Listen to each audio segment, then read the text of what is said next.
no compromise. உங்க சைடுலயும் எங்க சைடுலயும். It's a GT promise.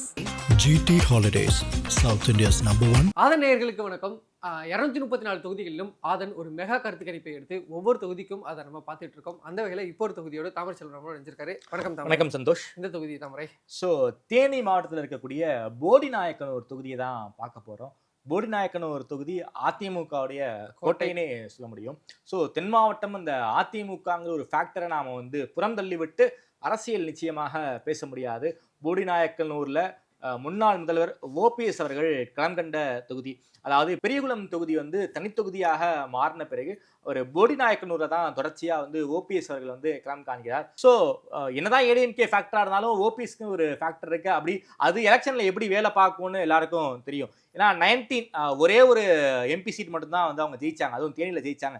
அதற்கு யார் காரணம்னு நமக்கு நல்லாவே தெரியும். அந்த எலெக்ஷன் ஃபேக்டரை பொறுத்த வரைக்கும் ஓபிஎஸ் நம்ம புறந்தள்ளி விட்டு பேச முடியாது. போடிநாயக்கனூரை பொறுத்த வரைக்கும் கட்சிகள் எப்படி பெர்ஃபார்ம் பண்ணியிருக்காங்க சந்தோஷ்? நீங்கள் ஆரம்பத்திலே சொல்லிட்டீங்க இது ஒரு போடிநாயக்கனூர் ஒரு அதிமுக சென்ட்ரிக் தொகுதின்னு. அதுக்கேற்ற மாதிரி தான் ரிசல்ட் இருக்கு. ஒரு 8 முறை அதிமுக ஜெயிச்சிருக்காங்க, 3 முறை மட்டும் திமுக ஜெயிச்சிருக்காங்க. பெரிய லெவலில் திமுக நேரடியாக களமிறங்காத தொகுதி. காங்கிரஸ் பல முறை இங்கே போட்டிட்டு இருக்காங்க. இதுல இந்த 8 முறை அதிமுக 3 முறை ஓபிஎஸ் அவர்களே ஜெயிச்சிருக்காரு. அது பெரியகுளத்துல வந்ததுக்கு அப்புறம் தொடர்ச்சியா ஜெயிச்சிட்டு இருக்காரு. வாக்காளர்கள் அப்படின்னு சொல்லி பார்த்தோம்னா ஆண் வாக்காளர்கள் 1,26,856, பெண் வாக்காளர்கள் 1,34,760, கிட்டத்தட்ட 2 லட்சம்க்கும் அதிகமான வாக்காளர்கள் இருக்காங்க. வேட்பாளர்கள் பார்த்தோம்னா ஓ பன்னீர்செல்வம் இந்த முறை திமுகவில் தொடர்ச்சியா எல்லாம் நின்றுட்டு இருக்காரு. ஆனா திமுகவில் இந்த முறை ஓ பன்னீர்செல்வம் நிற்கிறாரு. அதிமுக சார்பா நாராயணசாமி, தாவேக சார்பில் பிரகாஷ், நாம் தமிழர் சார்பில் கலையரசு. இவரை பத்தின முகம் அங்க எல்லாருக்குமே தெரியும். எந்த ஒரு இதுவும் எந்த ஒரு குறையும் கிடையாது. லாஸ்ட் நாடாளுமன்ற தேர்தலில் புதிய சின்னம் சுயேட்சை சின்னம் பலாப்பழம் சின்னத்தை வச்சு அதிமுகவுக்கு மிக கடுமையான டஃப் கொடுத்தார். ரெண்டாவது இடத்தை இவரை தக்க வைத்துக் கொண்டு 3வது இடத்தை அதிமுகவுக்கு தள்ளினார். அதிமுகவுக்கு ராமநாதபுரம் நாடாளுமன்ற தொகுதியில டெபாசிட் பறி போச்சு. ஒரு சுயேட்சை சின்னத்தை வச்சுக்கிட்டே ரெட்டலைக்கு மிக கடுமையான டஃப் கொடுத்த ஓபிஎஸ் அவர்களுக்கு வெல்நோன் சின்னம் உதயசூரியன் சின்னம் கிடைச்சிருக்கு. அது அவருக்கு மிகப்பெரிய அட்வான்டேஜ் தான்.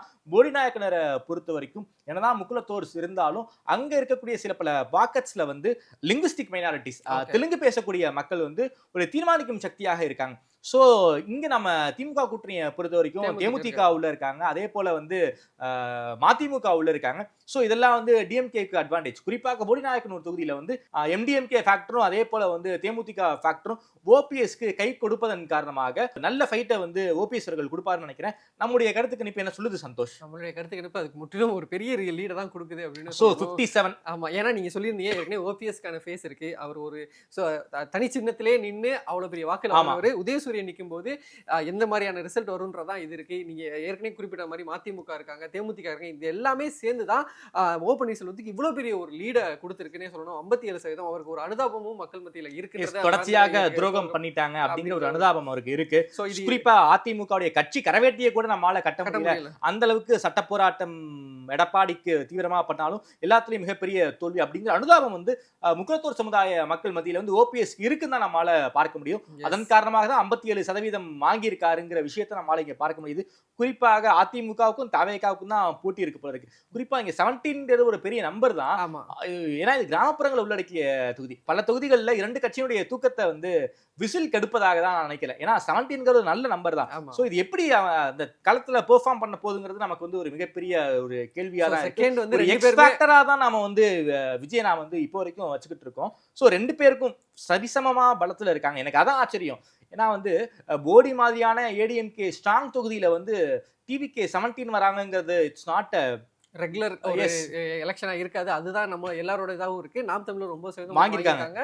இதன் அடிப்படையில நம்ம சொல்லும்போது போடிநாயக்கனூர்ல ஆதன் கருத்து கணிப்பின்படி 2026 ஓ பன்னீர்செல்வம் ஒரு 57% வாங்கி ஒரு கம்ஃபர்டபுளா ஜெயிப்பாரு. 4வது முறையாக சட்டமன்றத்துக்கு போறாரு. முதல் முறையாக திமுகவுடைய உறுப்பினராக ஓபிஎஸ் அவர்கள் சட்டமன்றத்திற்கு போகிறார் என்கின்ற முடிவை தான் நம்முடைய ஆதன் கருத்து கணிப்பு காட்டுகிறது சந்தோஷ்.